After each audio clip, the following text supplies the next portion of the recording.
Pat, a year after the attack in Benghazi that left 4 Americans dead, including our ambassador, critics still have serious questions about what really happened and what we still don't know. Paul Strand brings us the story.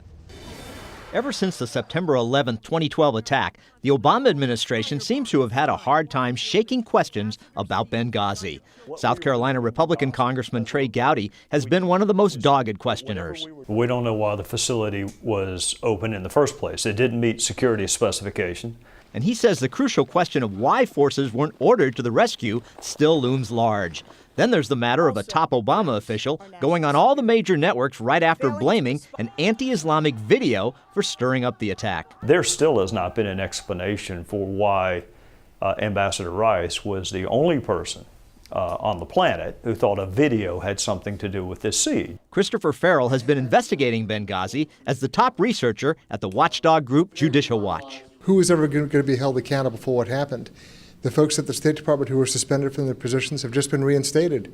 They've been on a year's administrative leave with pay. Farrell was part of a Judicial Watch panel this week with Virginia Republican Congressman Frank Wolf that highlighted some startling accusations about Benghazi, like survivors being forced to sign statements they won't testify or talk about what happened. Some CIA operatives involved in the agency's mission in Libya have been subjected to frequent, even monthly, polygraph examinations, according to a source with deep inside knowledge of the agency's working.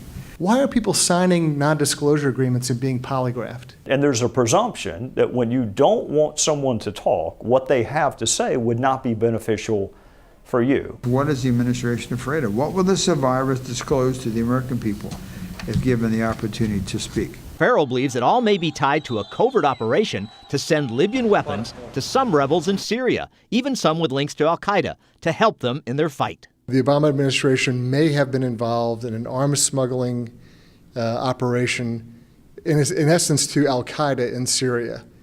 And it's very murky and it's very unclear exactly how that may or may not have played out. But that's what it looks like. This is the sentence they don't want to hear on television. The Obama administration is arming al-Qaeda. And that's what's occurring on Libyan freighters docking at Turkish ports and transshipping arms into Syria. Gowdy says he's heard such things, but can't know because no one's testified, or they have been prevented from testifying. I don't know why we were in Benghazi. I've heard theories, some benign, some not benign. But this he does know. Not a single person has been arrested. Not a single person has been brought to justice. And Congress itself has accomplished little. There's 5 congressional committees. All have failed. It's startling how little progress has been made in this investigation over the past year. News people can find the witnesses, but apparently the world's leading law enforcement agency, the FBI, cannot. Hillary Clinton, as Secretary of State, famously asked a congressional hearing, "What difference at this point does it make?" It matters because 4 people were murdered. It matters because we've always told people who went in our stead, we won't leave you there, we won't abandon you, we will defend you. And thirdly, it matters because it's not asking too much the government actually tell you the truth when things are good and when things are not good. One big question a year in, if those in the Obama administration care about Benghazi, why don't they just supply the answers everyone wants? And the sobering answer to that might be, they don't care, or they just don't want to. Paul Strand, CBN News, reporting from Capitol Hill. The government has issued sealed indictments in the Benghazi attack, but officials still won't discuss the investigation.